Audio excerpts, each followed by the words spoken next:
If everyone will stand, we'll call this city council meeting to order. Thank you. At this time, we have a word of silence.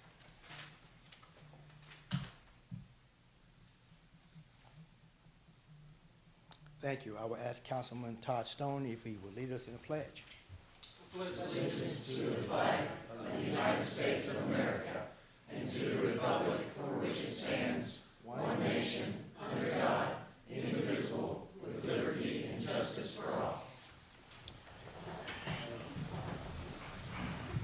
Thank you. You may be seated.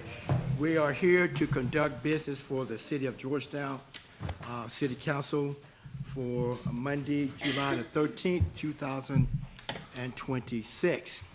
We ask council to remind you that when you're speaking, please make sure your mic's turned on, and when you're not speaking, please turn your mics off. We will follow the agenda as written. We will make one adjustment.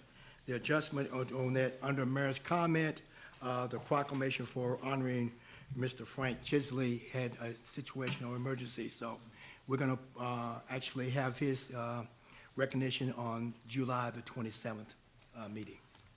So that will be a change in the agenda for tonight. Otherwise, Madam Clerk, if you will call the roll. Mrs. Wilkins Brent. Mr. Crisp. Here. Mrs. Hambrick. Oh, present. Mr. Hampton. Here. Mr. Minky. Present. Mrs. Lesby Mitchell. Here. Mrs. Tingle Sain. Here. Mr. Stone. Here. Thank you, Madam Clerk. At this time, I will accept a motion for approval of the minutes for June 22nd, 2026 City Council meeting. Motion made by Mr. Hampton. Do I have a second? Second. Second made by Ms. Hambrick. Are there further questions and or comments? All those in favor of this motion signify by saying aye. Aye. Those opposed say nay.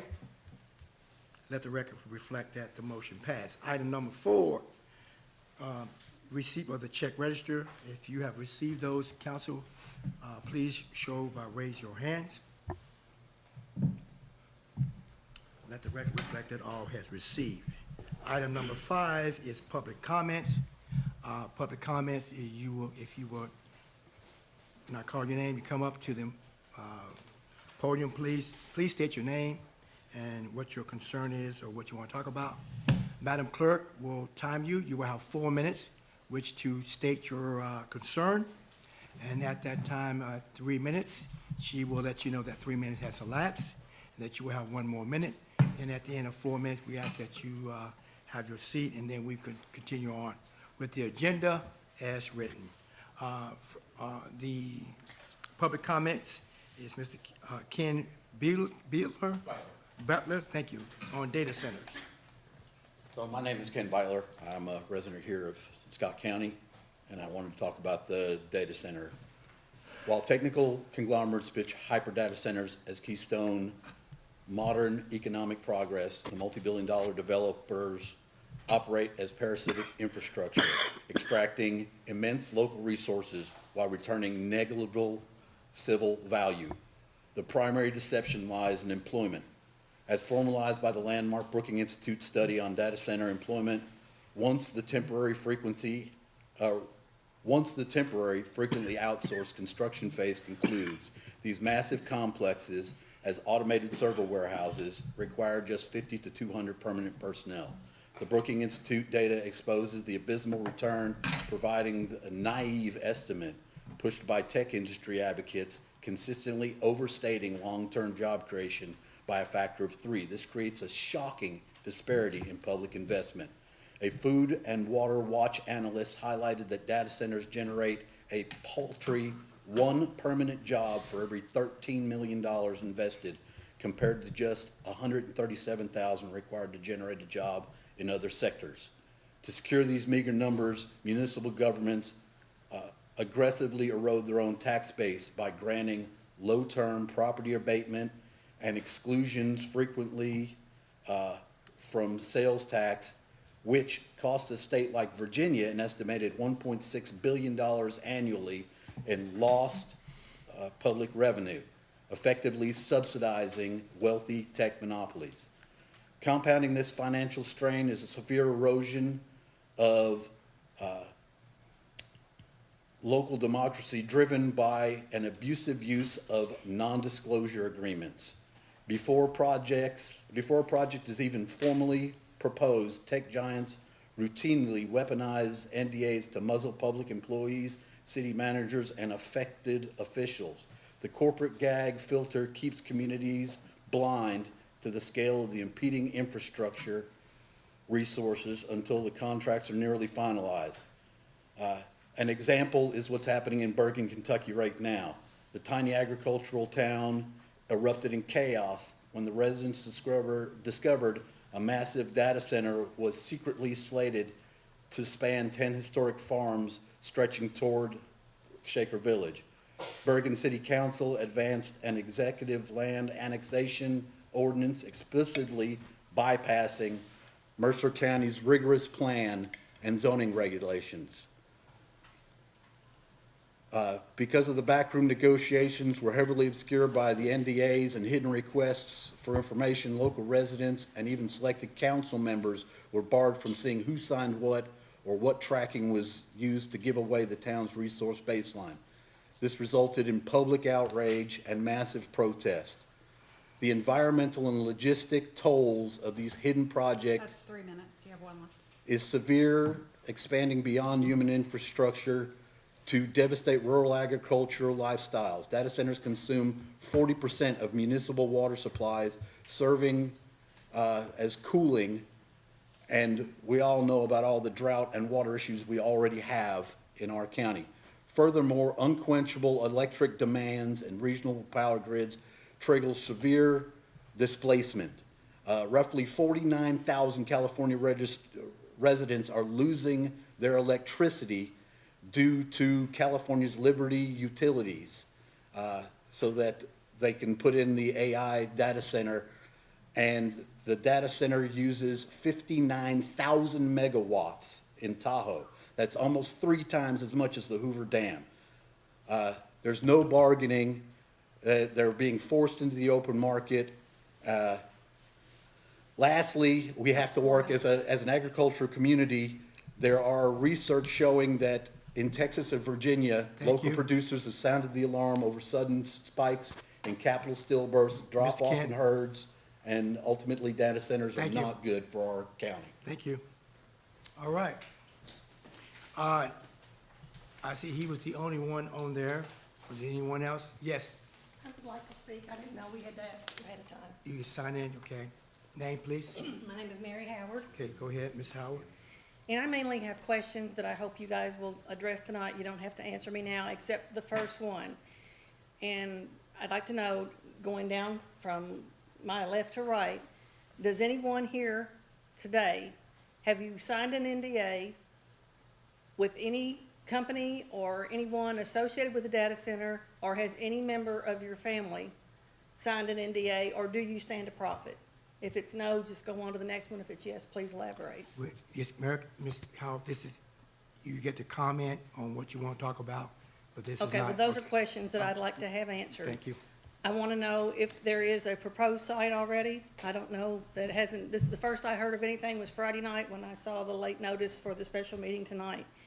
If it's so, is this land or this site proposed to be in the city or the county? I'd like to know if there's anybody here tonight that is representing a data center in any way, or the construction of one, because I noticed on your meeting notice that you cite Central Time and Eastern Time. So I can't imagine why anybody here for city business would need it cited in Central Time.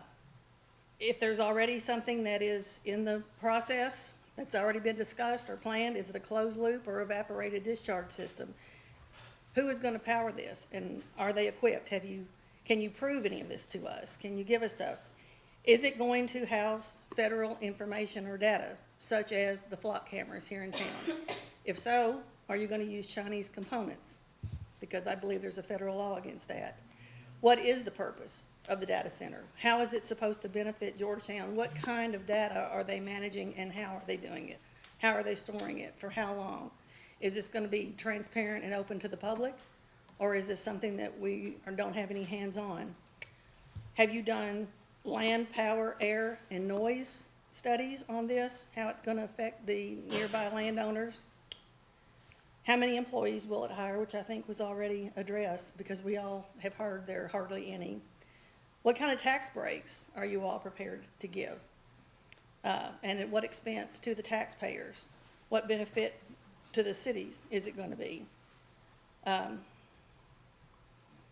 I guess that's mainly all of my questions. I hope that you all can answer some of them. I've been looking on social media, and I've really kind of heard crickets from most of you. Even when I've directly addressed a question, I haven't gotten a response. Matter of fact, I got ridiculed by one of you on social media for citing some data center information, and they asked me if I heard it on the Georgetown Inquirer. So, or Insider, I think that's the name of that satire site. But I just hope that you can answer some of those questions, and if it is a site that you all have already started in the city or in the county, if it's gonna be something in the county, then why are we even talking about it? Because Georgetown has a separate government from the county. It is an independent government, just like Bergen and Mercer County. They're two separate governments. So if you're looking at land in the county, we need to just stop this and start all over with the county. Thank you. Thank you. Thank you. All right. Anyone else who failed to sign in? Thank you. Next item is the events application, Elizabeth Village for night market. Hello, good evening. Thank you guys so much for having me. For those who don't know, my name is Tyler Brooker. I'm the Executive Director of Elizabeth Village. We are the domestic violence shelter here in town. I'm going to throw in some quick numbers. We currently have 17 women and children in our care, and we have provided 4,000 plus safe nights to those in our community. So we're very proud of that. Also, thank you all for your approval of our agency funding request. It has been a tremendous help, so thank you. So I've come today, I would like to propose approval for Elizabeth Village to use the downtown pavilion for our annual night market. So this will be our 5th annual night market. We will have live vendors, live music, food trucks. We will have a licensed alcohol vendor on site as well. We've also acquired liability insurance and presented it to the city. All right. Motion, Mayor. Okay, motion made by Ms. Mitchell, second? Second. Second made by Mr. Minky. Are there further questions and or comments? All those in favor of this motion signify by saying aye. Aye. Those opposed say nay. Let the record reflect that it passed. Thank you very much. Thank you all. As I mentioned, excuse me, item 7A, the proclamation for honoring Mr. Frank Chisley for his retirement and many, many years of service is going to be pushed back to the 27th of July meeting because, as he mentioned, he had an emergency, so he cannot be with us tonight. So, first thing up, and I'm going to ask Devin to come up, and we're going to talk about the update on City Hall damage mitigation. Thank you, Mayor. As the Mayor mentioned, and as you all are aware, we did have a situation 2 weeks ago today that we discovered some pretty significant damage in City Hall. Today, this afternoon, as of less than 3 hours ago, I received the quote drying report from ServPro. Need to digest and unpack that and determine next steps, but I've been told that the actual remediation, and when I say remediation, I mean ripping out any drywall that was impacted, trim work, painting and replacing all those things will begin tomorrow. They expect that to take approximately 1 week. Ultimately, we're still assessing and making sure there's no other infrastructure, such as our AV infrastructure, that is damaged as part of this that we need to claim on.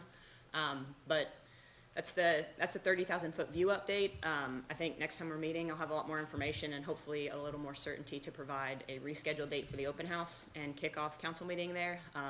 Obviously a very unfortunate situation, but drying 100-plus-year-old hardwood floor is a task. So today was the first day where they took all drying equipment off-site. So that is the status right now. Like I said, when we unpack that drying report and get certainty as to the condition and any work that remains for the hardwood floors, I'll report back to you all. So. question? Can we ask a question? Sure. So, given the source of the damage, what steps are they taking to ensure we don't have any other potential failure points in the sprinkler system?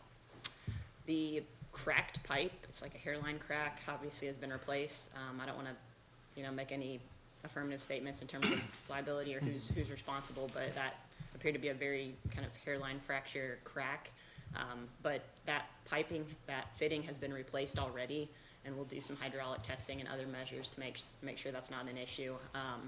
Ultimately, not even a heavy enough flow to have kicked on the pump that would alert the alarm system. So kind of one of those scary things that is at such a low pressure that ultimately, of course, happened over a weekend when nobody's in the building for 2.5 days. So all the hydraulic testing will happen. We've looped in KLC, we've looped in our risk manager, and we'll confirm that in addition to all mitigation to avoid mold or any issues like that, that we're comfortable with the level of testing that's been completed on the sprinkler system, independently comfortable versus just being assured. So, Thank you. yep.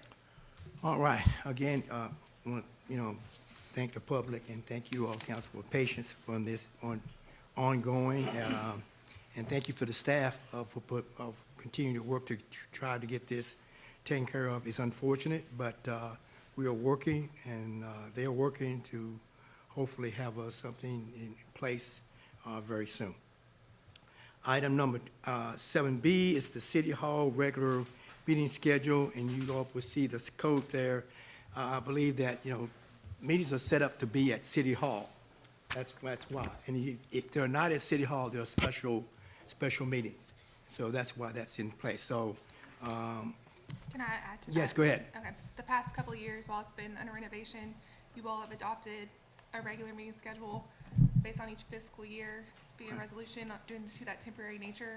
So just as we prepared for this transition, that schedule for the full fiscal year was not, we thought it might just be best to go back to what's on the books, and then we can notice it as special meetings.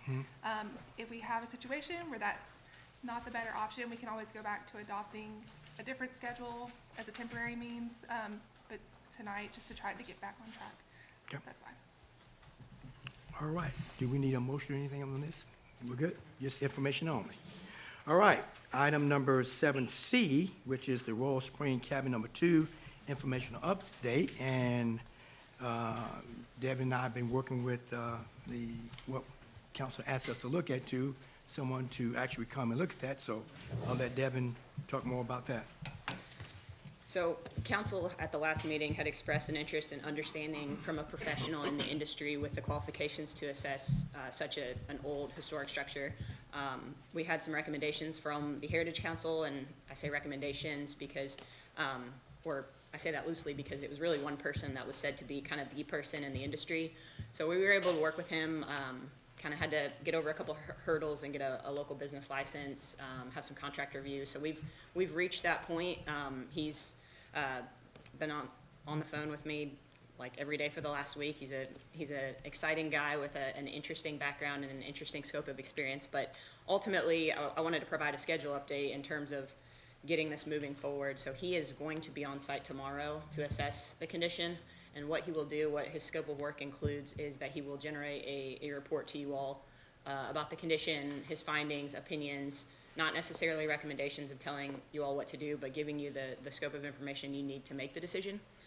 So he will complete that work tomorrow, hopes to have the report submitted to us by the end of the week, and I would then send it along to you all. And in the interest of continuing to move this forward and carving out the time before the next meeting, we're going to have a goal of holding a special called meeting on Tuesday, the 21st at 6 p.m. There's an interlocal committee meeting right before that, so those of you on the interlocal committee can just hang out, and everybody else, if you're interested, can pop over for that meeting as well. But that's the goal in terms of keeping the ball rolling as opposed to waiting until the 27th and the next meeting. But like I said, he will complete the assessment, submit the report, and then he will actually attend the council meeting on the 21st, should you all have questions or want to understand his report better.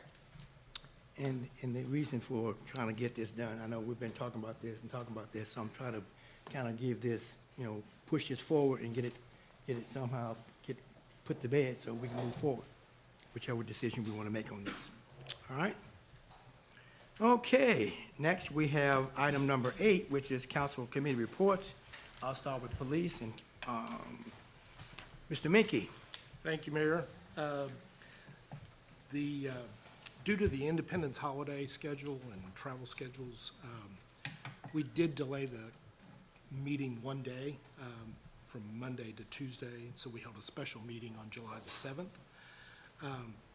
Karen and I both submitted requested agenda items before the holiday connected to some of the community questions that were out there around the Father's Day traffic stop and community meeting, report on the homeless sleeping in yards and neighborhood, and concerns over the flock camera use. Unfortunately, none of those were included in the agenda. Since it was a special meeting, we weren't able to raise those. So the items that were on the agenda that we did discuss, all the members of PD and 911 command staff and the city staff were present. The minutes were approved from the June 1st meeting. The regular scheduled meeting, just like we talked about for the city council, is going to continue to be the first Monday at 8 a.m. at the police community room. The normal updates that we have for hiring, staffing, hiring, and recruiting. The police department, July 1st, if you recall, we added 3 additional headcount to the police department. So that brings their headcount to a total of 80. And so after the meeting, the mayor did swear in a new officer. And so that brought our total to 74 out of 80. They do have 1 certified officer in background check and 5 in the academy right now. So we're on good progress to get fully staffed. For the dispatch area, they are making progress as well. They're authorized for 27 full-time and 3 part-time dispatch and have 7 vacancies currently. They have 14 in the interview and testing process. And they have some experienced dispatchers that are wanting to come to Georgetown. But as was mentioned in the budget requests and discussions, there are some pay scale questions there because we are paying lower than normal in the area. So just something for us to continue to look at there to help our dispatch folks. In terms of the facilities needs assessment, both PD and dispatch continue to work with Branstetter Carroll, and they're expecting the report on that assessment, needs assessment, by the end of September. Under recruiting and community service activity, the police department is developing a Scouting America. That's the former Boy Scouts of America, developing an Explorer program for both males and females from the 14 to 20-year-olds as a community service and outreach recruiting possibility. Our Junior Citizens Police Academy, class number 5, begins next week, July 13th through the 16th from 9 to 2:30 in the afternoon. The traffic unit is continuing to have their teen driving classes in late July that have been going over very well. And the investigations unit is continuing with their community classes, which are the 3rd Thursday. So the next one will be July 16th at 6 p.m. at the Scott County Library. And given fraud prevention has been one of the biggest areas of interest and information sharing for that. And so that was the extent of our meeting. And to give an update, this morning I swore in number 75 police officer and I think next week we got 2 more to swear in, so it gets us up to 77. So we are making progress. So that's where we are. Thank you, Councilman Minky. Next on there is fire. Thank you, Mayor. We met on June 25th. Present, myself, Fire Chief Seth Johnson, Assistant Fire Chief Cam Johnson, Senior Code Enforcement Officer Sam Waite, Chief Administrative Officer Devin Golden, City Attorney Emily Buttram, Finance Director Stacy Clark, Grants Administrator Karen Leverins, and we had a guest, a junior mayor for the day. That's right. That was exciting for us. Minutes were approved under apparatus. Chief Johnson informed the committee of the department's goal to surplus the old truck 1 and refurbish truck 2. When getting better estimates on the anticipated sale value and the cost of refurbishment, he'll let us know as a city council and community. He also announced the RFQ for the apparatus maintenance closed with only one vendor submitting qualifications, but that pricing is being negotiated. Fire stations, we're going to have a lot about that this evening. We have Fire Station 1 renovations, however. Provided that all IT work's been completed, we should be moving by the end of July. And Phase 2 will begin as funds are allocated in fiscal year '27. Chief Johnson informed the committee that the concrete work at Station 2 has been completed. Multiple meetings have been held with the consultant, Brandstetter Carroll, that we've been made aware of, and we're working on finalizing the schematic design. We're excited to see that. Facility assessments for Station 2 and 3 are also being finalized. We have grant information, both the Assistance to Firefighters Grant, the AFG, and Fire Prevention Safety Grant have been submitted now.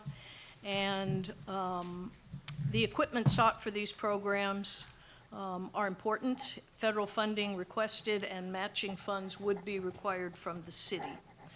Chief Johnson reported that we're still awaiting results on our application for the Lowe's Community Grant. Code enforcement, Officer Wade informed the committee they're continuing to address tall grasses and other violations.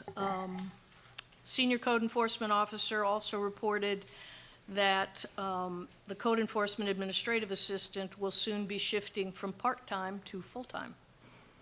So that should be very helpful. And general discussion, we talked about and saw, hopefully everybody saw some good advertisements about the fireworks ordinance and enforcement of it. City Attorney Buttram advised that all city ordinances are available on the city's website and that fireworks complaints should be considered non-emergency matters, unless it is an emergency. But that line is 502-863-7820. And we closed the meeting at approximately 3:35. I'm going to kind of give you a little bit of update with the junior mayor. What that program is, it's run through Lemons Mill. They have what they call the American Shake, Amazing Shake program, which Councilwoman Willow Hamburger and I took part of, where they go through what they call the gauntlet. And they go through a series of interviews and they talk to, having conversation with everybody. And the winner of that Amazing Shake contest get to spend a day or half a day with the mayor. So they got a chance to do that, and she came up with some pretty good ideas. Who knows, I may even use them. So there you go. There you go. All right. I just want to give you an update how that program works, and we are also working with the schools on that. Item number 9, the presentation of Brandstetter Carroll Fire Station Design Update. Chief Johnson, I'll let you come up and give us an introduction, what this is, and we'll move from there. Yes, good evening, Mayor and Council. Thank you for this time this evening. Here with me tonight, I do have representatives from, just one second, from Brandstetter Carroll. Before I introduce the project manager, I would like to kind of give a brief update on what we have done as a staff, meeting with Brandstetter Carroll. As you know, the last fire station Georgetown built, it's been 30 years before I got on. Right, so I thought it'd be wise to do some homework myself. So my staff and I, we took a visit to some fire stations in Lexington. We reached out to Chief Jason Wells, and these are fire stations that Brandstetter Carroll has designed themselves. And we just asked some questions, right? What worked for you all? What didn't work for you? Maybe what looked good on paper, but in reality is not working. So we did that, and then we looked at our own needs, right? Again, it's been 30 years since we built a fire station. And then we kind of met with Brandstetter Carroll for at least 4 meetings over the last few months. And so we're excited to be here tonight to share with you that design. So with that, I'll turn it over to the project manager, Jay Quillen. Thank you, Mayor. Thank you, Council. My name is Jay Quillen with Brandstetter Carroll. If we could get the next slide. So what we're presenting here tonight is a series of colored graphics and floor plans and site plans. Feel free to interrupt me at any time. I don't expect everybody to understand all this at once. What we have on the screen right now is the overall site plan. So in the bottom left of the screen, you'll see the existing EMS station. That was designed by us back in 22 and 21, right after the COVID. And it was originally designed with the fire station attached to it. The fire station got pulled out, EMS continued. So the EMS has been built. We're now coming back looking to finish out the fire station. So the proposed fire station is a little over 11,000 square feet. It does attach to the existing EMS building. They will have a shared entry and exit drive aisles. The main road out there running kind of Page east to west is Lexus Way. And the little parcel up there in the top left is the Toyota Child Development Center, if that gives everybody kind of their bearings. One thing to point out is the site does have a very large electrical distribution line running across kind of diagonal over the back drive aisle. And that's why it's kind of a circuitous route to get back around there, is we're restricted on how much we can grade around there. We are proposing dedicated parking just for the fire station. There will be a couple ADA spots there as well as a refuse container. Off the back of the building, excuse me, is a small covered patio that connects to the day room and kitchen. And then, of course, we'll have to have a generator, so we located that on the site as well. Next slide, please. This is our floor plan. So to the left in white poche is the existing EMS apparatus bays. Moving over to the fire side, we have 3 pull-through bays. So those could be double stacked with smaller vehicles or pull through as we're showing in the middle with one larger vehicle. Moving closer towards the building in the orange spaces is our decontamination, gear lockers, and fire storage.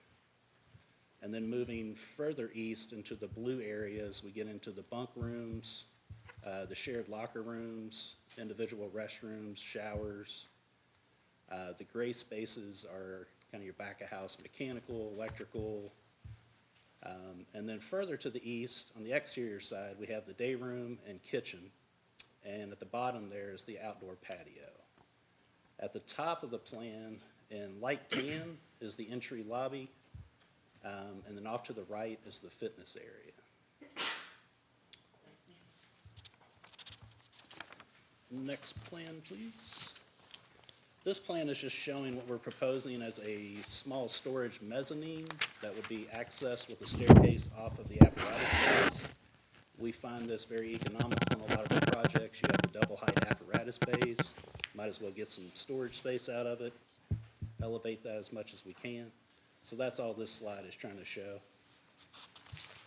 And then the last slide is we've got together a schematic design rendering here. This is looking back at the existing EMS in the background and then tying in our new building into it. And again, playing off the same materialities of the EMS so it doesn't look like it's something scabbed onto something existing. And it's a little hard to differentiate. It almost looks like they're rendering the fire trucks coming right out on the Lantern Way. But the slope actually, the site actually grades down, and it's just a finicky angle for us to get to show it just right. But there is a drive aisle separated from the apparatus bays that comes around there. All right. Anybody got any questions? Questions on that, or? I do. Pretty common. All right, go ahead. Just out of curiosity, and not that we're gonna hold you to it, what would be the ballpark cost on this? Right now, we're estimating right around 5.9 million for construction cost. 5.9, so Yeah. had we done this a few years ago when the original building was bought, or built, it would have been 3 million. We were estimating around 4 back then. 4, So, okay. yeah. It's still $2 million, so Exactly. that's all I got. Yeah, go ahead. Thank you, Mayor. On your first slide, the overhead, existing EMS and new fire station, you've got a line between them. Are those bays separated from Yes. EMS? Yes. Yeah, if you Okay. can see the white portion there, that's the two bays for the EMS. Then there's a dividing demising wall that separates the fire apparatus bays from it. Okay. Chief, is that, can Yeah, Chief come up? yep, Chief, come on up. Yeah, that was just a design point that we had put in there. I think if you look on the bottom part, that's also a knockout wall. It was built to be a knockout wall. So Okay. that's also an option. We can make a garage door opening in that side if we Yeah, wanted to as well. that makes sense. Is that, would that be, There's also double doors There down at is the a bottom. double door at the bottom of that wall. I don't know Okay. if you can kind of make that out. That does connect the two. okay. All right, thank you. So, Go ahead. quick question. So the district chief vehicle, so is that for the other space that's still that's still open there? District chief vehicle. Vehicle, we're not showing any district chief. You're showing a district chief. We've got an That office. was, it's labeled yes, Yeah. a district chief office. So this was just for future planning. Okay. Right, years down the road here as we grow. We don't want to build for a station today, Sure. right? So that's what the district chief office is for, potentially down the road. This here shows trailers that we have, that I currently have sitting outside right now. This would give us the capability to have all resources under roof, conditioned, protected, right, from the weather, from the elements. So only 2 vehicles actually at the site? So you'd have an engine, you'd have a ladder truck potentially in the future, and then you'd have the trailers as well. Right. Yes, sir. Yes. Do you have a estimated completion timeframe? Completion of construction Yeah. or completion of drawings to go out for construction? Let's say everything is, Let's say we go out to bid in early next year, get into construction in the spring, I would say a year for construction, okay. That'll be 2028, wouldn't that be about Yeah. right? early Thanks. '28. Thank Yeah. you. Okay. Jay, thanks for being here tonight. Thank you. With the parking spaces, it looks like there might be 17 spaces. Correct. Is that right? Yeah, 2 ADA and I believe, yes, 15 regular, 2 ADA. And, of course, doesn't have to be decided anytime soon, but will there be spaces available for the general public? Yes, It is on. Yeah. that's calculated with that. Great, okay, thanks. And then in very small print on one of the first pages, it says something like, in the schematics, label the drawings as an artist representation, in no way reflects the accuracy of any built conditions. Yes. Does that just mean that it's a fluid design and things can Yes, change? where we are in the design process and unfortunately legalities, we have to put these kind of disclaimers. Long story short, we show images to councils, people get kind of enamored with an image. For instance, that last rendering may or may not look like that when we build it. That's what it's for. Okay, But where we're at right now is just schematic design. We still got design development, construction documents to go through. So things will keep getting more and more fine-tuned, and we plan to come back and give you updates through the process. okay, great, thank you. All right, Is that all? Thank you all very much. thank you. You. All right, next is item number 10, the resolution support for Scott County Fiscal Court Data Center moratorium. All right, good evening. So council, a few weeks ago, 2 of your peers brought up the topic of data centers here in Georgetown, Scott County, based on discussion at the last meeting. The request was to draft a resolution to bring forward that expresses support of the efforts that the Scott County Fiscal Court, what they have done related to data centers specifically. They have imposed a moratorium. Originally, it was through, I believe, September. That has been extended through the end of December. The purpose of the moratorium is within Scott County, not unincorporated Scott County. So the idea being the whole county. They have asked the Georgetown Scott County Planning Commission to pause the acceptance and review of any applications relating to proposed sites for data centers. copies of both of those resolutions are in your packet. So based on that, I'm going to give you all an opportunity to talk as the requesters, but what you have before you is basically the resolution that says, thank you to the fiscal court for doing this and thinking ahead. We support what you have done. Here are some additional policy considerations that we, as the City Council and City of Georgetown, would like the Planning Commission to recommend or to consider as they work on proposed regulations. It's my understanding that proposed regulations are in the work.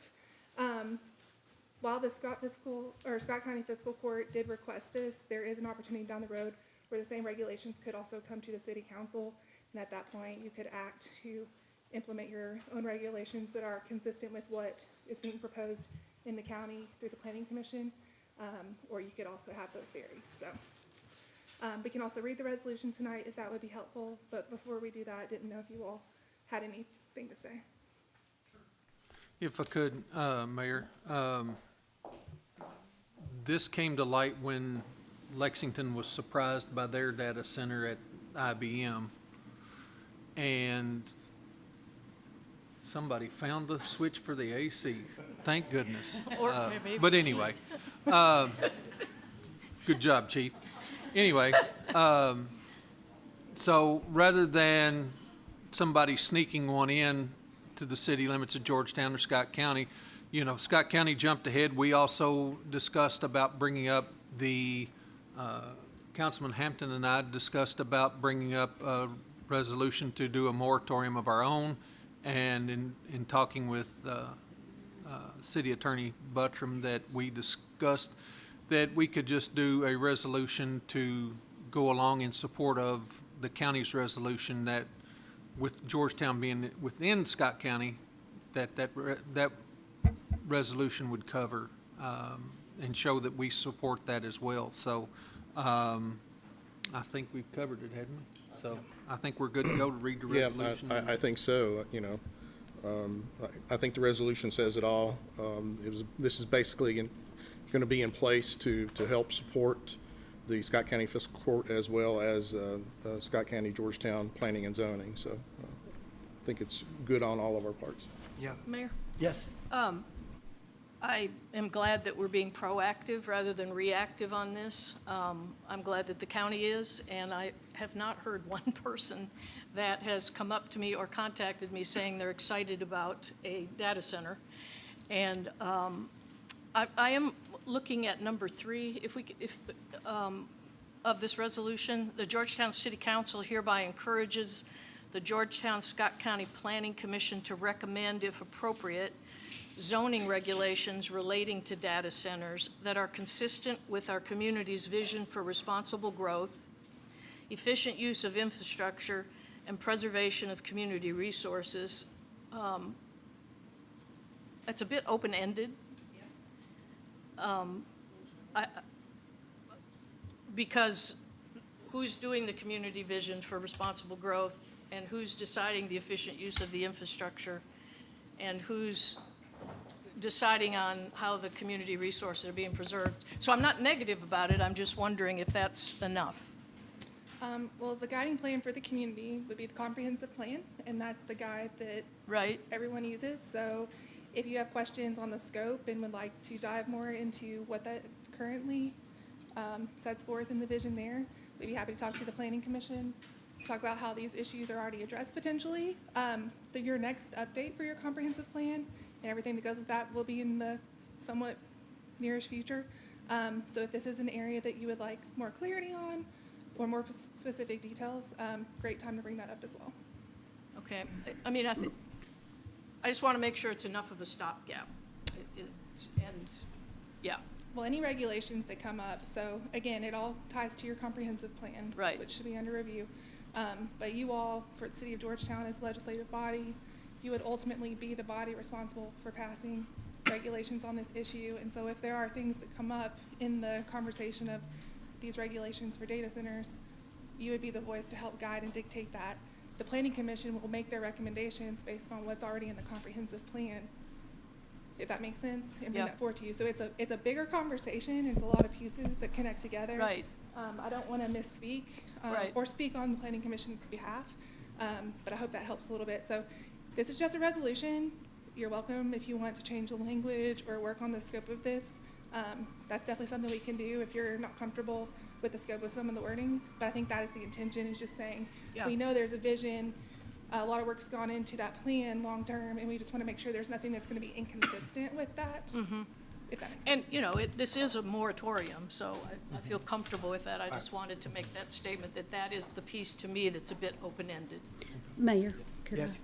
and speaking of moratorium, I had several phone calls about this issue, and the people that called me were very concerned that we were voting yes or no for a data center. The word moratorium is not a word that's used a lot in everyday language, and so I spent some time talking to each of the people that called me and said, no, what this actually is we are tabling any discussion whatsoever until the deadline. And Emily, if you would give the legal definition of what a moratorium is, because I think when you saw that on the agenda, you got an idea that, you know, there was somebody in the wings ready to open a data center, and we were getting ready to vote on that. And so, you know, we can only talk to so many people and the people that call us. And so if we could clear that up publicly, I would appreciate that. So the term moratorium is used, and this is in light of the resolution passed by the fiscal court. They have that defined. The moratorium contemplated by the fiscal court is defined as temporary prohibition on an otherwise regulated activity for the legitimate public purpose of preserving the status quo while the governing authority studies the applicable issues and devises a permanent ordinance which addresses those issues for the protection of the general public and the prospective operators of the regulated activities. Essentially, translating that to not legalese, they are saying, time out, this is an issue we've been made aware of, and we need time to study this and understand what this means for our community. And if there is a need for us to regulate this particular use in our community, we need time to put that together, go through the public hearing process, the text amendment process, essentially, have public hearings, get the feedback, find the facts essentially that would support why we need this change, package that all up in a text amendment to present to the legislative bodies for them to vote to say, yes, we want this here, no, we don't, or maybe we want to look at another solution. Yeah. Does that help? Yeah, thank you.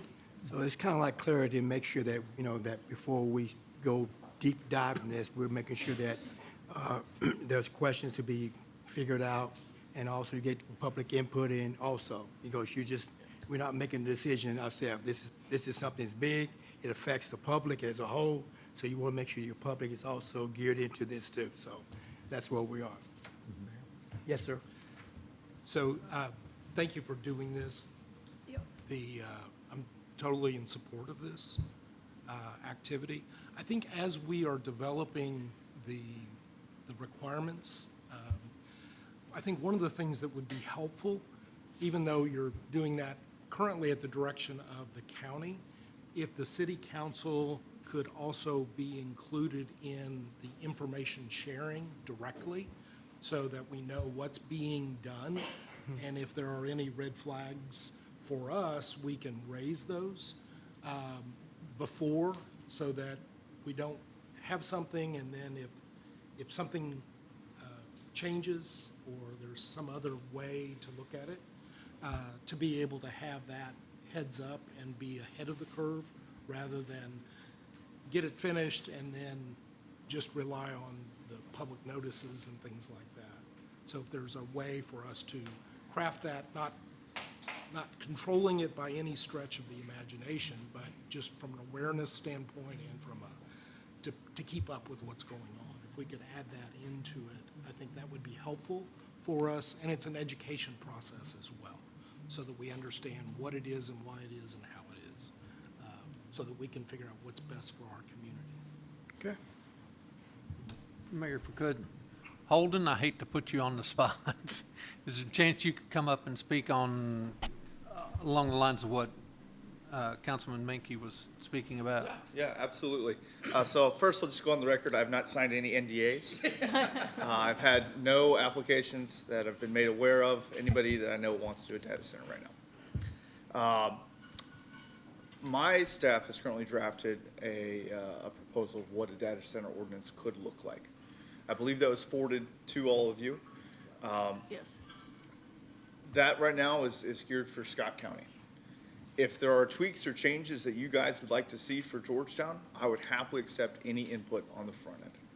Past that and beyond that, as we move forward, the next step will be to go to our planning commission. We'll likely brief them in the August meeting and then look to schedule that public hearing for September. That's still a lot of time to make tweaks or edits to the document. If you guys want to be kept abreast as we move that forward for Scott County, we'd be happy to do that.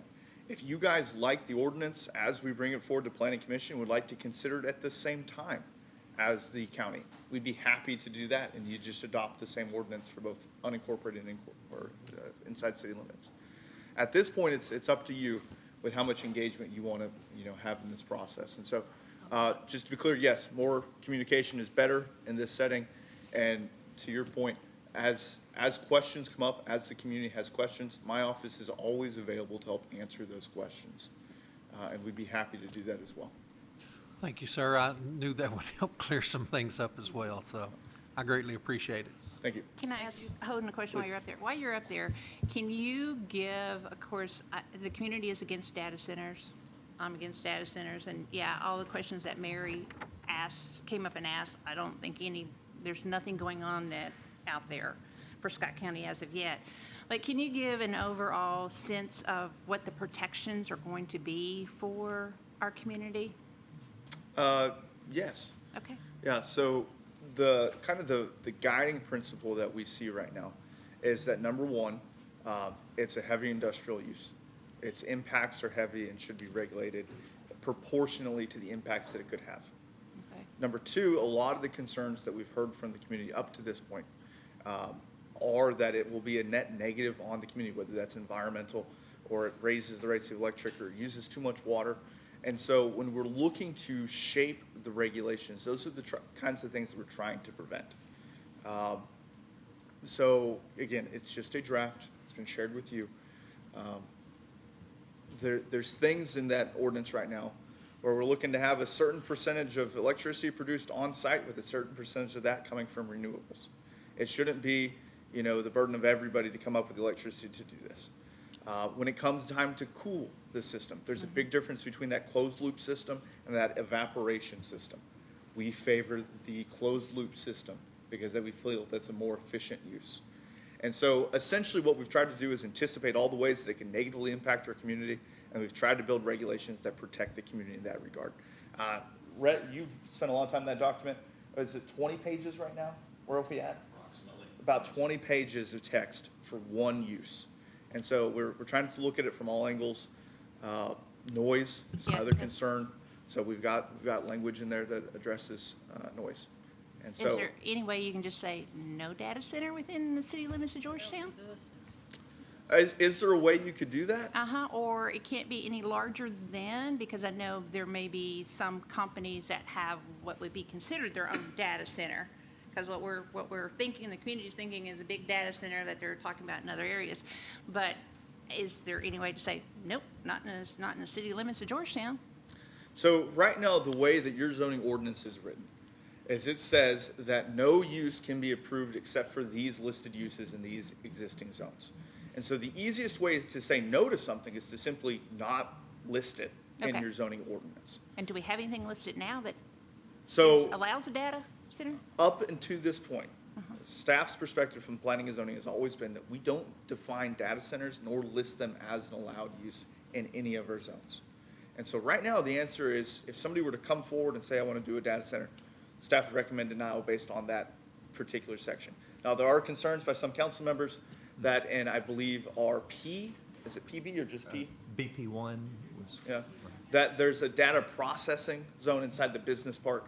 And then in one of our professional zones, there's another term that's very close to data center. And so there's some concern that somebody would try to go through that angle and either put it in the business park or put it in one of the P zones. The good news is that with your existing staff, the answer would still be no.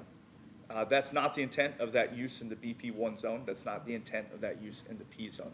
And so right now, you have staff on board who would say no to any proposal for a new data center. Would that come in front of the planning commission after that? If you said no, would that still could come in front of the planning commission? Well, everything can go in front of the planning commission. That is the intent. Because right now, you all are building confidence with me, but I'm losing it with the planning commission because they're agreeing to things that you're denying. So if it was a flat no, then it can never come to the planning commission and clear up where he thinks there might be loopholes.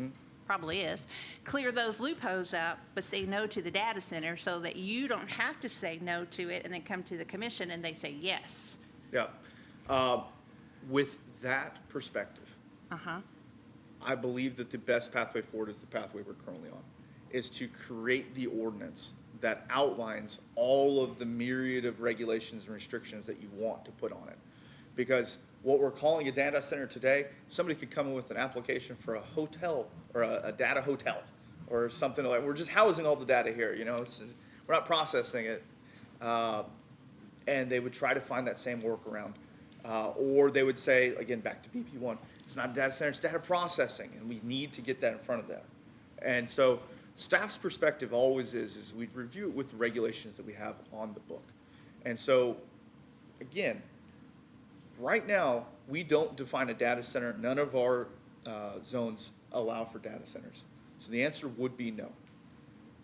With that said, if you're worried about loopholes and workarounds, be explicit in your language and then figure out if there is a place for it. And again, staff right now believes a heavy industrial zone would make sense. Remember, any rezone goes in front of you guys, and that comes with a concept plan that would show it as that data center. The second half, though, is listen to your community. We're not going to, we can't adopt a regulation that you guys don't ultimately vote for. And so take a look at the regulations as they're drafted, make recommendations, and then we're more than willing, again, to give you guys your own, separate regulation for Georgetown, or if you like what Scott County is doing, we can put it all together. Yeah, my opinion, 1 out of 8, that whatever you do, it should be separate from Georgetown versus Scott County. Sure. Because we are different than what they are. So, and we are more residential and closer even to an industrial park. There's community right behind it. So definitely, I think it should be different than whatever's going to be. So, but what you're telling me is that the regulations that you're proposing, that you all are developing, is to put restrictions on this, but we can put even tighter restrictions on it. But you're defining the definition of what a data center is. Yes, yeah, that's part of the regulations. Okay, all right. This is a big issue. Yes. I appreciate that Scott County took the step forward to create the moratorium. I appreciate that you guys are joining in on that. I think the confidence that we can give the community is that between now and December, we're not even going to consider an application for a data center. This is just the opportunity for the community to figure out where its values are, and if we want a regulation, what that regulation could look like. And that's the role that planning and zoning is playing right now. And we have no restrictions that we can continue the moratorium. If you all are not happy with it, we're not happy with it, we can continue the moratorium. Whether Scott County joins us or not, we can continue the moratorium. Absolutely. Liz, that's a legal question. I'm going to step out. I had that same thought. Thank you, Holden. Okay, first comment is I would let you all, or recommend that you consider hosting a work session or a workshop on this topic at some point, just to allow planning commission staff to actually talk to you about what they have put together so far and to give that opportunity. Okay, something to think about. Yeah.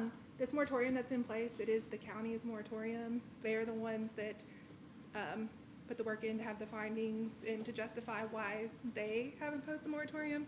So I don't want to complicate things, but if the city council wants to have its own moratorium, you certainly can, but I don't think you would be able to just extend the county's because you would have to have your own findings and that sort of thing. Okay, absolutely, you are correct. So what we're doing tonight, we're supporting their moratorium because it is inclusive of all of Scott County, including the city of Georgetown, right? If at the end of December, if the county proceeds to go elsewhere, we're not ready to go elsewhere, or whatever that is, then the city of Georgetown can do a moratorium for the city of Georgetown. Yes, if that time comes around and we still, as the city, have the need for further, just conversation, study, that sort of thing, the city council can look at imposing its own moratorium if it's not done so before then. Okay, got it, thank you. All right. Well, now that everybody's in the loop, now everybody's in the know now about data centers and see where we are. You all need to be read. But, you know, Mayor, if I can say, poor Tracy, just since there's a lot of, seems like there's a lot of people here in the audience that they're here for it. Yep, we can read it. And I would read it, and Yep. then later they can get a copy of it as well. Okay. Sorry, Alright. Tracy. Yep. I want to confirm, we're gonna leave the language as is? Or do Yes. you wanna? Okay. Okay. Okay, and before we proceed, I just want to read the definition of what a data center is according to the fiscal court. I've got my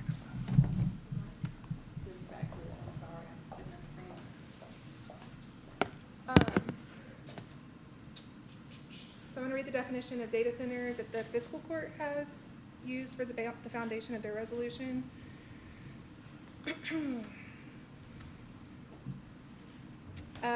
Data center is used in the county's resolution is any facility or group of facilities used primarily to house computer systems, servers, networking equipment, or data storage systems, including associated infrastructure such as substations, cooling systems, backup generators, power distribution equipment, and appurtenances.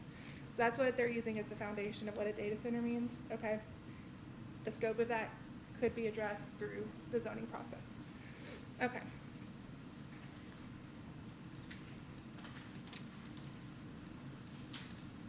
Sorry, I clicked up too far in the packet. Give me 1 second. A resolution of the Georgetown City Council expressing its support and endorsement of the efforts of the Scott County Fiscal Court related to the temporary moratorium on the Georgetown-Scott County Planning Commission's acceptance and review of applications for the establishment of data centers within Scott County. Whereas Georgetown, Kentucky has experienced significant residential and commercial growth, and local officials have worked diligently to preserve a high quality of life while promoting responsible economic development. And whereas recent national, state, and local public discourse regarding the pace and scale of data center development suggests that these facilities typically require substantial electrical capacity, water resources, utility infrastructure, and land area, while often generating relatively limited long-term employment opportunities compared to other forms of economic development. And whereas on March 13th, 2026, the Scott County Fiscal Court adopted Resolution 2603, a copy of which is attached to this resolution, establishing a 6-month moratorium on the Georgetown-Scott County Planning Commission's acceptance, processing, and approval of applications for the establishment of data centers as defined in the county's resolution. And whereas on June 25th, 2026, the Scott County Fiscal Court extended that moratorium through December 31st, 2026 by virtue of Resolution 2605, a copy is also attached with the resolution, to allow additional time for the Georgetown-Scott County Planning Commission to continue researching the impacts of data centers, conducting public hearings, evaluating regulatory alternatives, and developing appropriate recommendations concerning land use regulations applicable to data centers. And whereas, as the ultimate authority to amend zoning maps, also known as zone changes, in the text of local zoning regulations, which we call text amendments, within its jurisdiction, the Georgetown City Council, like the Scott County Fiscal Court, is committed to ensuring that future development provides meaningful economic benefits while remaining compatible with the community's long-term planning objectives and the protection of local public health and welfare. And whereas the Georgetown City Council desires to publicly affirm its commitment to land use regulations and growth policies that promote and protect the safety, health, welfare, and best interests of the community, and whereas the Georgetown City Council also wishes to express its support and endorsement of the efforts of the Scott County Fiscal Court related to the creation and extension of a temporary moratorium on the Georgetown-Scott County Planning Commission's acceptance and review of applications for the establishment of data centers within Scott County. Now therefore, be it resolved by the City of Georgetown that, 1, the Georgetown City Council hereby recognizes, supports, and affirms the actions of the Scott County Fiscal Court to temporarily prohibit the Georgetown-Scott County Planning Commission's acceptance, processing, and approval of applications for the establishment of data centers within Scott County to allow local officials to review the need, if any, for land use regulations in this area.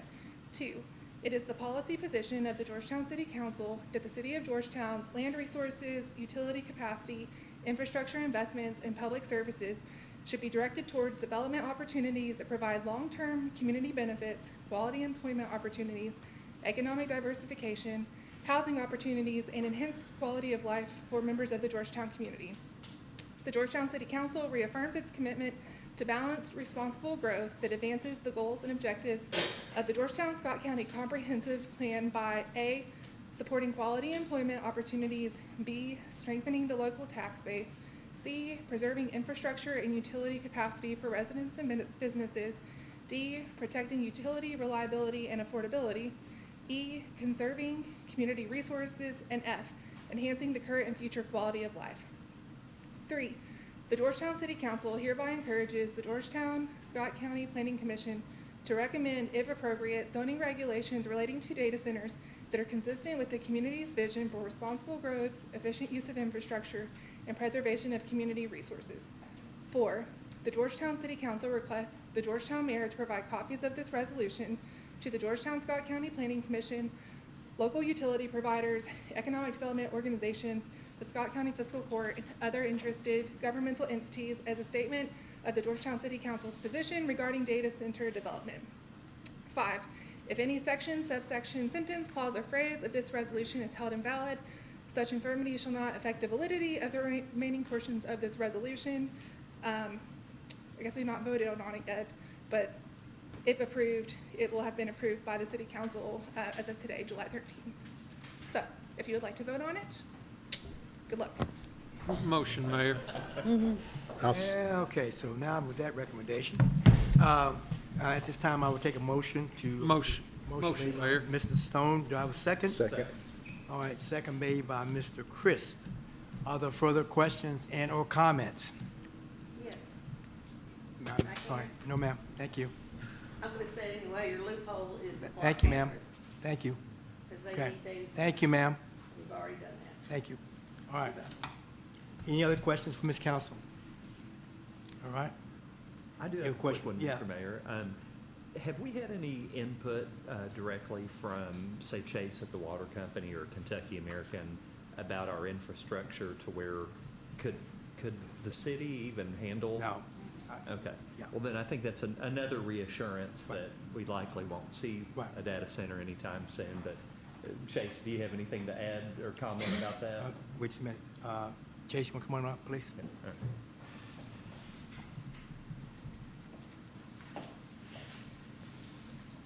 I'll second Holden's first comment. I have not signed an NDA either regarding data centers. We can only assess requests for new water demand that we've received, and those come with specific things. And I will say, as of today, I've not received the first one. I will say that, as you mentioned, water service area in Scott County there's a general line of demarcation, which is I-75.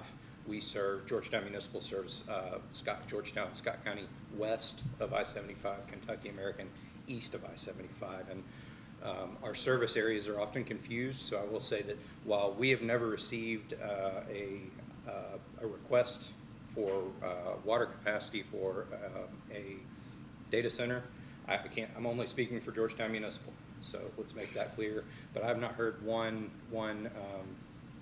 today, and I also think that should we hear that, and what I've generally heard comes for requested water demand for data centers, what I'm reading in industry publications, what I'm hearing when I'm at water conference, things of that nature where this is a hot topic, the increased demands from data centers, I'd be surprised if we could offer that to anything like that. It just wouldn't be possible with our current infrastructure and current source. Great. Thank you.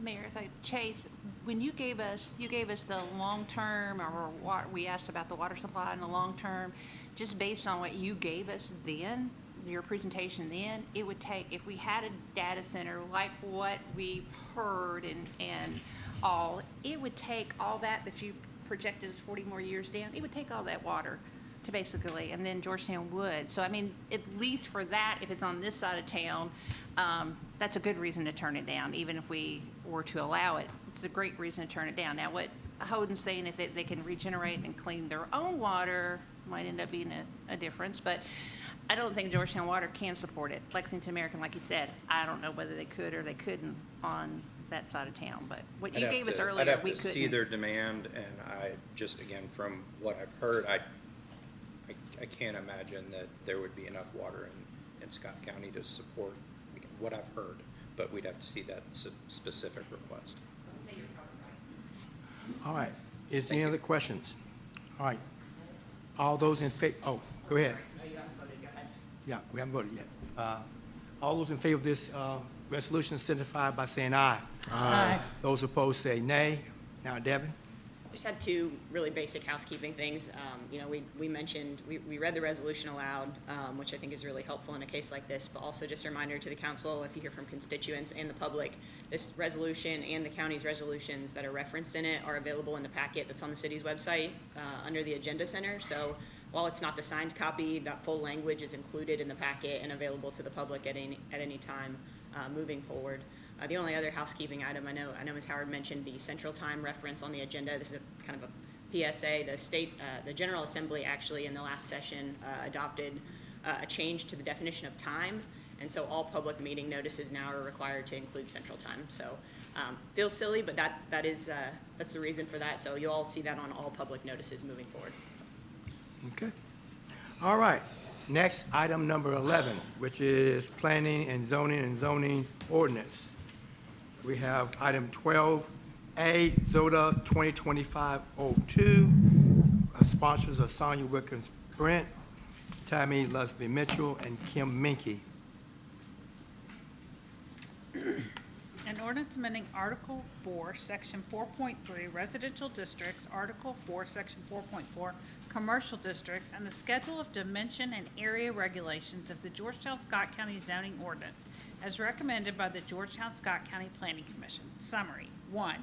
Amend Section 4.3, Residential Districts to calculate density from net acreage to gross acreage, and for planned unit development without commercial activity to be a permitted use, previously currently only as a conditional use.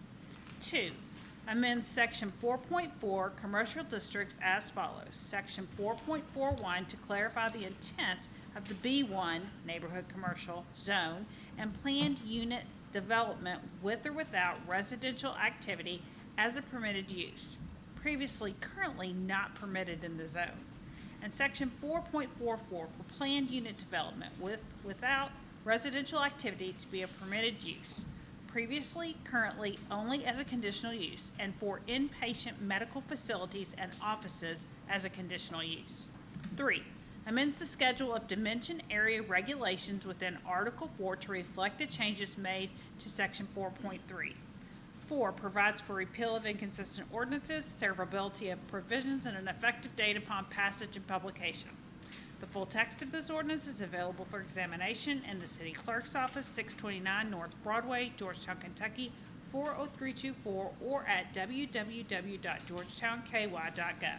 Introduced and publicly read for the first time July 13th, 2026.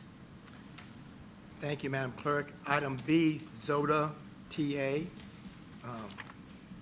2025-04, sponsors Sonia Wilkins Brent and Michael Crisp and Kim Minke.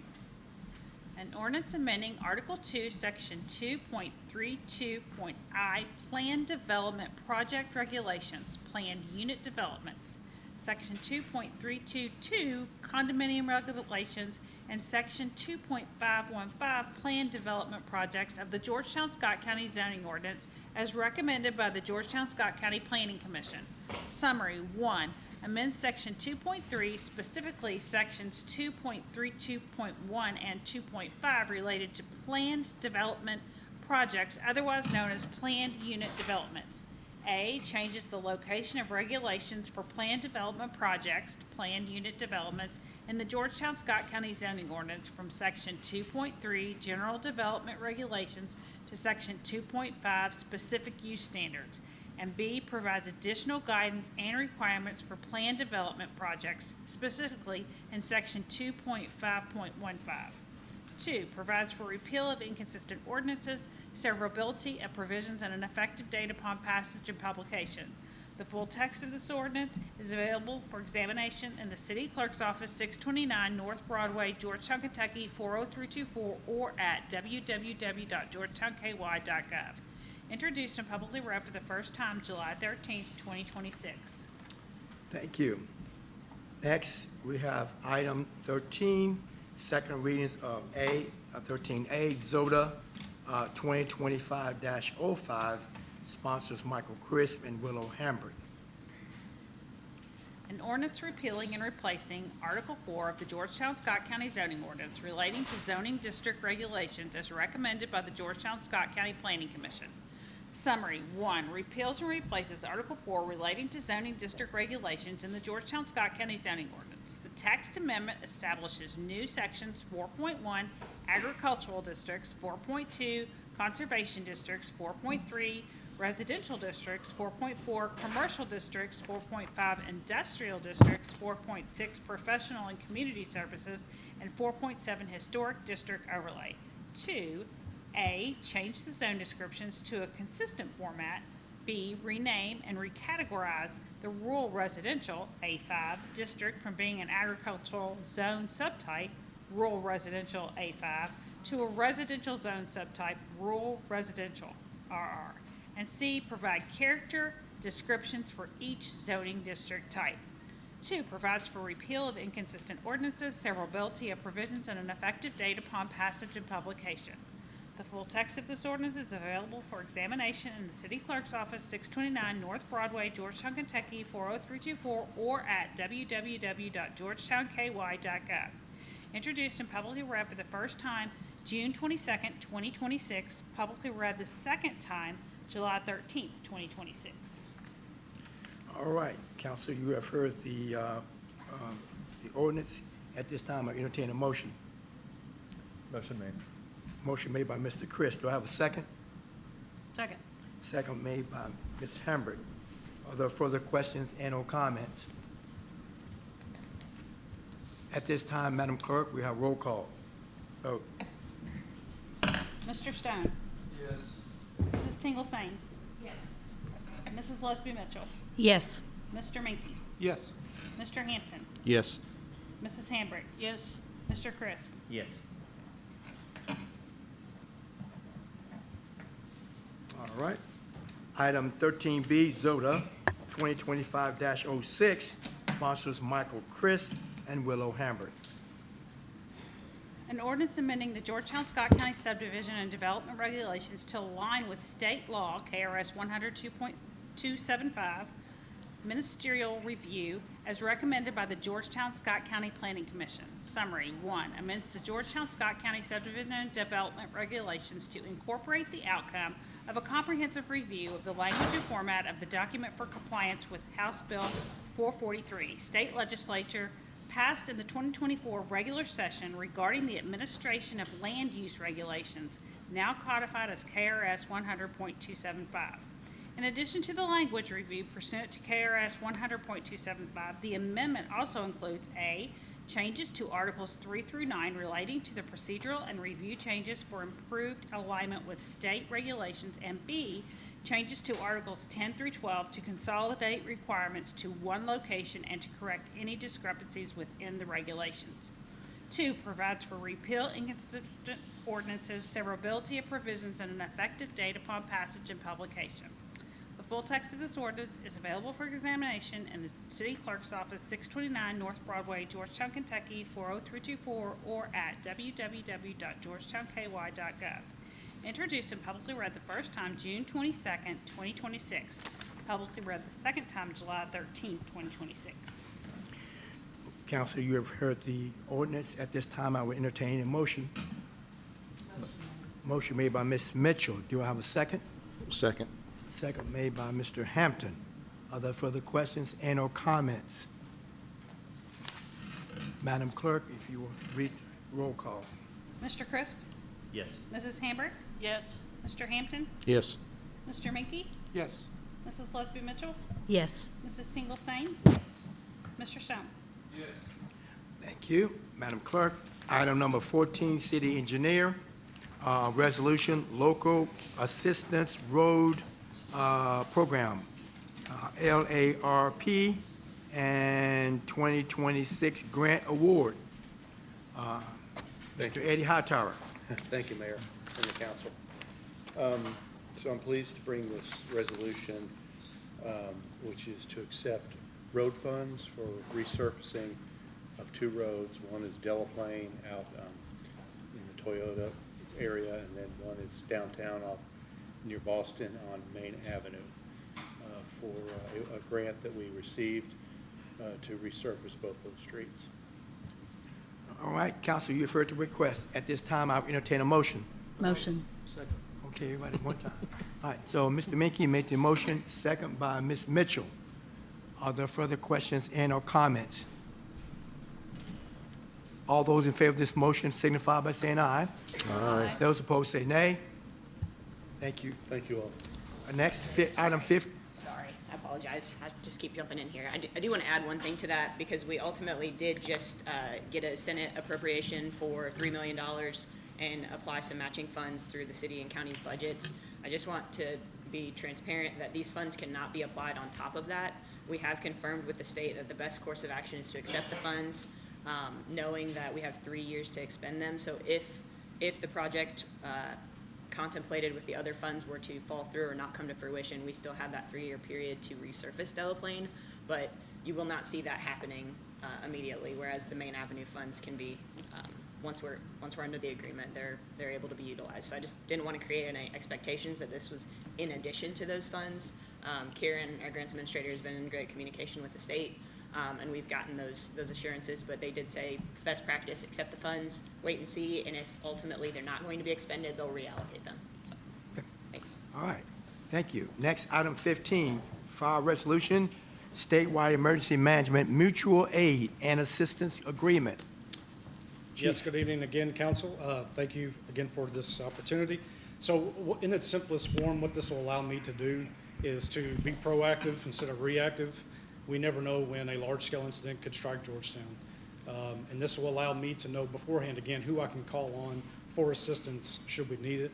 I kind of view it as like NATO for the fire service, right? If we get struck by a tornado or an earthquake attacks us, right? I'll know beforehand who I can call for that assistance. I think it's something that's been needed throughout the state for a long time. Instead of having a bunch of loosely monitored mutual aid agreements between departments throughout the state, this will allow us to administer it cleanly and simplify the whole process. All right, you referred to request. At this time, for this resolution, I will entertain a motion. Motion made by Ms. Hambrick. Do I have a second? Second, Mr. Mayor. Second made by Mr. Chris. Are there further questions and or comments? All in favor of this motion signify by saying aye. Aye. Those opposed say nay. Thank you. Thank you. Item 16, Police.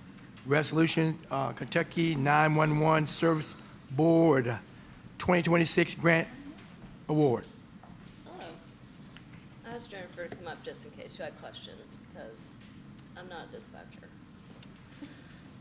So Jennifer and I applied for some funding to help revamp or update your 911 system so that when the E911 goes live across the state, you'll be in the best possible position, correct? Or when NG 911 goes live across the state, AT&T is next in line to go live. They've already implemented in lots of places across the state, but AT&T is next in line. So it should be coming hopefully within the next 6-ish months. We should be going live. But this is to redo our 911 system. We're past due to, at the very least, refresh it, but this is to do a new 911 phone system. So we applied and were awarded $105,300 for this, so it's a great job for Jennifer. Okay. Good. You have heard the request. At this time, I would entertain a motion. Motion made by Ms. Sains. Do I have a second? Second by Ms. Mitchell. Are there further questions and or comments? All those in favor of the motion signify by saying aye. Aye. Those opposed say nay. Item 17, Public Works, municipal order for a dump truck purchase. All right, Thank you, Mr. Mayor, Bruin. Council. We went to, this is for the dump truck that was in the budget, to state contract price, and it's $283,151. Motion made by Mr. Stone. Do I have a second? Second. Second made by Mr. Hampton. Are there any questions and/or comments? All those in favor of this motion, municipal order for dump truck purchase, it's at $283,151. All those in favor of this motion signify by saying aye. Aye. Aye. Those opposed say nay. Let the record Thank y'all. request reflect that it is passed. Item 18, council discussions, old business.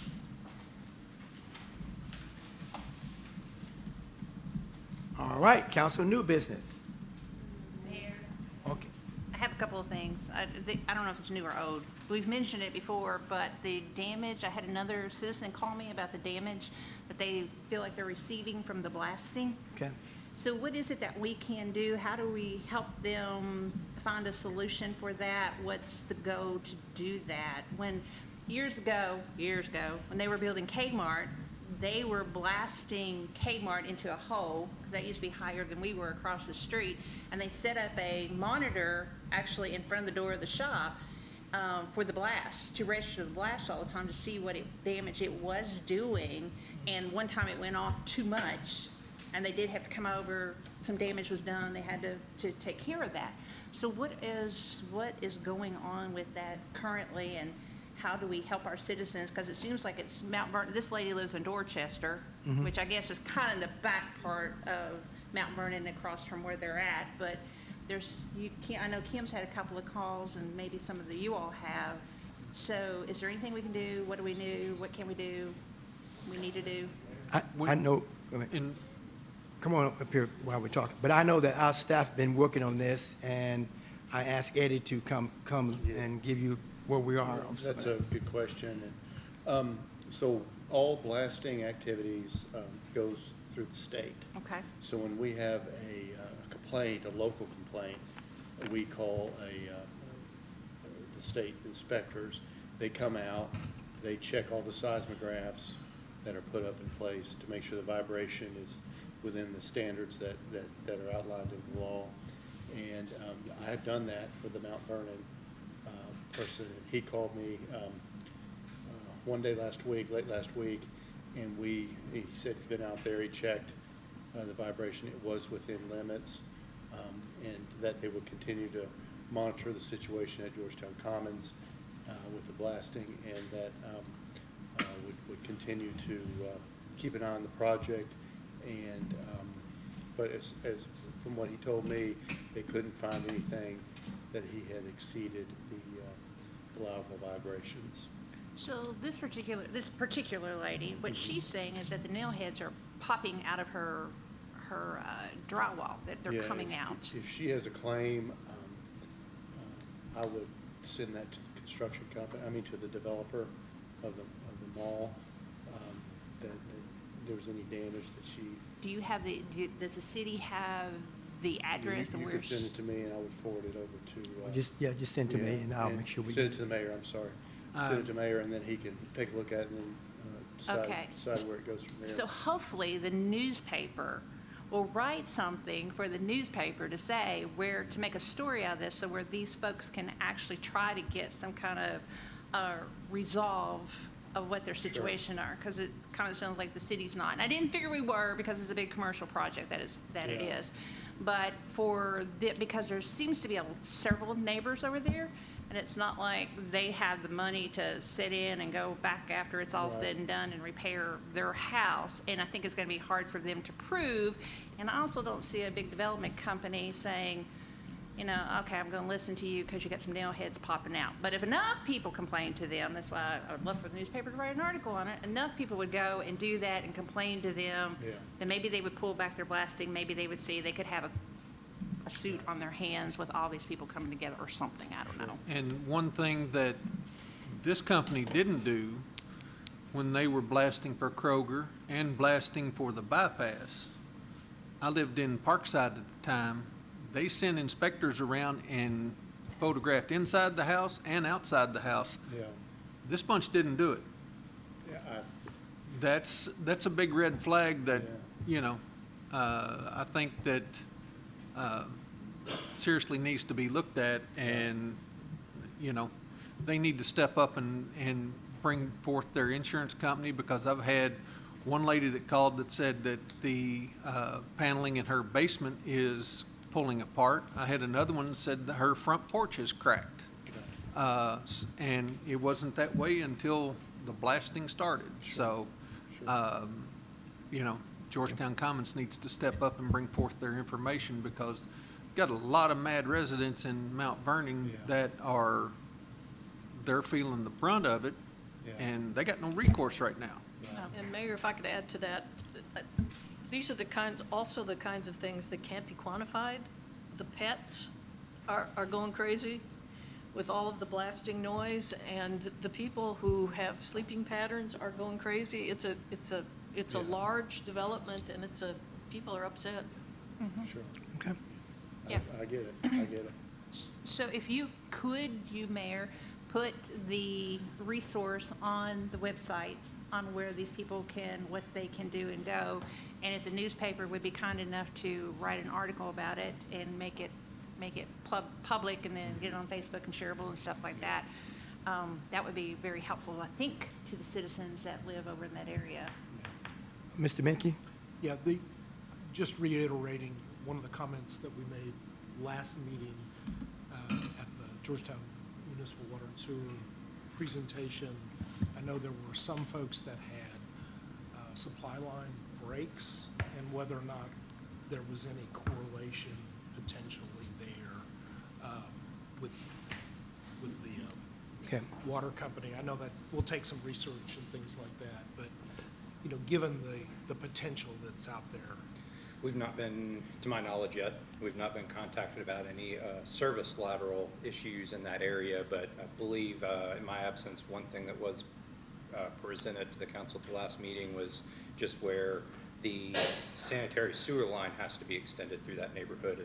And when we got out there and saw that rock was actually shallower than anticipated, we thought it was appropriate to ask for that change order, that we weren't even going to allow them to O-rim. We're not allowing blasting, but just that constant pecking of the rock. Right. We didn't want to see that, because we thought we were too close in proximity to the houses, so they're bringing in a trencher.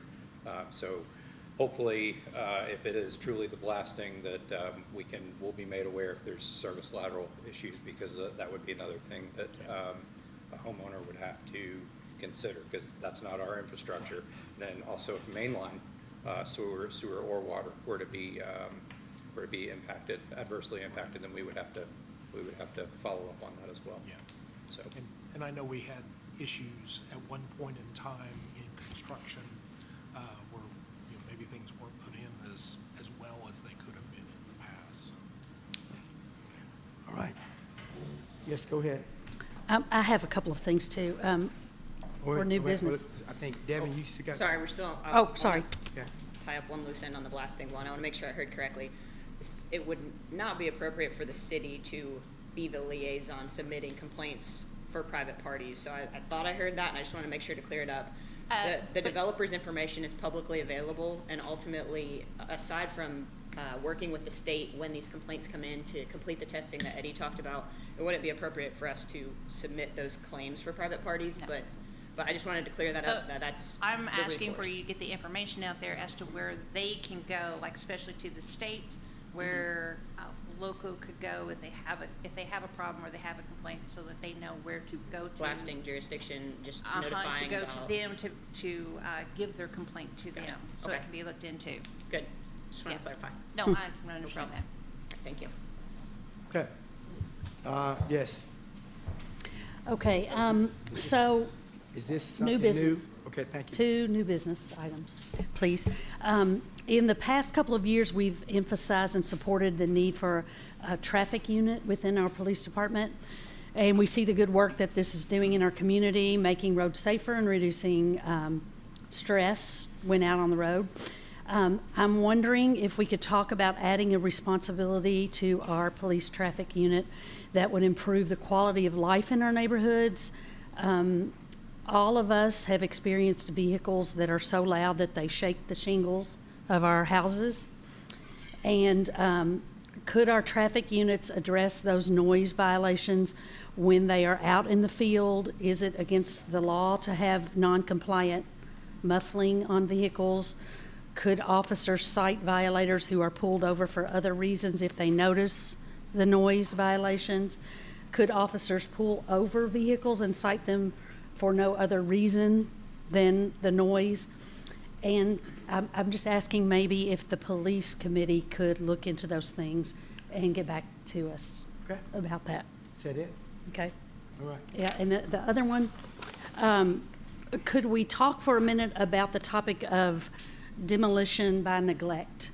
And where a homeowner lets a property deteriorate over time to the point where the house is no longer salvageable. There are a couple of properties that many of us have been watching over the past few years that have probably reached the beyond salvaging point. And so one of them is in particular is a historic structure. And our code enforcement team has worked with the property owners, and small steps have been agreed upon and sometimes implemented. Meanwhile, some of the structures are open to the sky and at least an eyesore to the neighbors, if not dangerous. We can do better, and are there ordinances that need to be tightened? What recourse do we have if the property owners fail to rehabilitate? I know there are success stories out there in Georgetown and in other cities. And what would you all think about putting together a committee to look at this issue and the issue of abandoned property in general? A committee could be a couple of council members that works with the city attorney as well as people on code enforcement, maybe. And then the committee could bring back to the council some information and maybe some recommendations. Timmy, I thought, and I could be wrong, I thought several years ago that we actually, because we were addressing some abandoned property and dilapidated property, that there was an ordinance put in place that the city could go on once the check marks were met, the city could go on and claim that property. So I think there is an ordinance already in place to do that. Is there?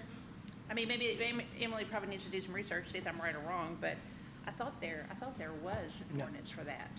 We can look into all that. I'm sure we do have things in place, and we have implemented them, and we get people that will come back and do as little as possible, and then we have to start over once they've done that. And meanwhile, time passes and it gets beyond repair. I think there's one, like I said, I could be wrong. The memory's not as good as it used to be, but I think there's one that has some teeth to it that goes further than that. Well, I could be wrong, or it could have been repealed since then. But I'm pretty sure there's one in place, so we could bring that to the table and take a look at it and see if it's there. But I do know there is and this one thing you have to understand, and from what I know, and like I said, I could be, hopefully I'm not mistakenly giving information, that it is a long process, and it's a process where a person has to go, the due process of, if we do this, then they have so many days to correct, and then when they do this, it is, like you said, it is constantly taught. If they're doing a little bit to this, that's something there, but that's something that we can look into. Mayor, I'm sorry. Go ahead. This is directed to you, to Eddie, about paving. I had a couple of people mention that there's huge potholes on Myers Drive. I believe. Yep. Private street. Is that a private street? Yep. We could. Wait, hey, hold up. We're gonna talk. Let's come to the mic and talk, please, so we can. We don't. Okay. That's what I was. It's got to be orderly. I need to be an orderly fashion here. All right, here we go. Thank Like you. kids in the classroom. This is the first I'm hearing about it. They're saying it's private. They're right. I mean, they always know. Yeah, if you could make sure. It's Yeah. been a private street for years. Yeah. Way back when It's it really was bad. Creekside Apartments and long before then, so. Okay. So if you have road issues like that, you can just send those streets, if it's a public road. Well, that's Johnston, what I didn't know. Yeah, so, and even if you don't know, if you send it anyway, we can check and I can get back into you, let you Okay. know if that's a public or private, okay? And I've done that when people have actually asked and in talking with Eddie and we look it up, said, no, this is a private and they are responsible at that time, okay? Thanks. Sorry. All right. Any other new business? All right, at this time, council comments. I'll start with Mr. Stone. Thank you, sir. Devin doesn't yell at me. Turn the microphone on. Ms. Pribble dropped these off before council meeting tonight, requesting that the state look at McClellan Circle and Pleasant View. I've also been in contact with Mr. Baker with District 7 about Lusby Path and the bypass, especially where the doctor's offices, the new Goodwill, and Ashton Grove come out. And it all looks the same, that this form letter come out and that it doesn't warrant the need for a traffic light. One of the things that Mr. Baker even said is that it's a curve at Lusby Path, it's a curve and we couldn't put one there, but you go just a little bit west of town here and there's a pretty sharp curve, and right there at 227 and Frankfurt Pike, and they have a traffic light there. So I'm going to be putting these on at the next traffic committee, and one of their solutions is a right in, right out at Lusby Path. Their solution for Pleasant View is nothing, that it doesn't warrant it. You know, you got school traffic that comes out at Pleasant View, you've got an elderly center, a Goodwill center, doctor's offices, and people that cross on foot at that intersection every day, and they say that it doesn't warrant it. What value are we putting on human life? So, you know, I have climbed the tree through Frankfurt and got, and this is the answer I got, that it's along the same lines as what Ms. Pribble got, you know, sorry, it doesn't fit. So something that we seriously need to look at, not only traffic committee, but as a city council as well, because, you know, there's people's lives at stake here, and it's definitely needs to be looked at. All right. Ms. Mitchell, All good, thank you. Mr. Hampton. Yes. First thing, Chief Johnson, thank you. 4th of July parade, great success. Thank you for the fire trucks. I believe, if I'm not mistaken, it's probably one of the largest attended parades in years. It was, and I did the barriers on Main Street. Those worked great. So, thank you, and to tourism for helping with that.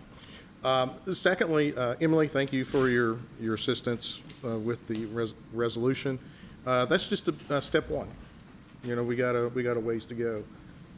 We got work to do. So, you know, to Councilwoman Tingle Same's point, you know, we probably will need to look at our own ordinance down the road.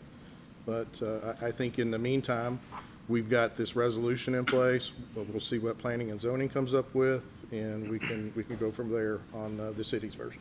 So, Right. thank you. Ms. Hambrick. Mayor, I want to congratulate you on your Hall of Fame, your national award. That's very good. Congratulations on that. Thank you. Also, I saw that the no fishing signs were put up That on means the you, bridge. that means you don't go fishing. I know, I got to quit fishing there.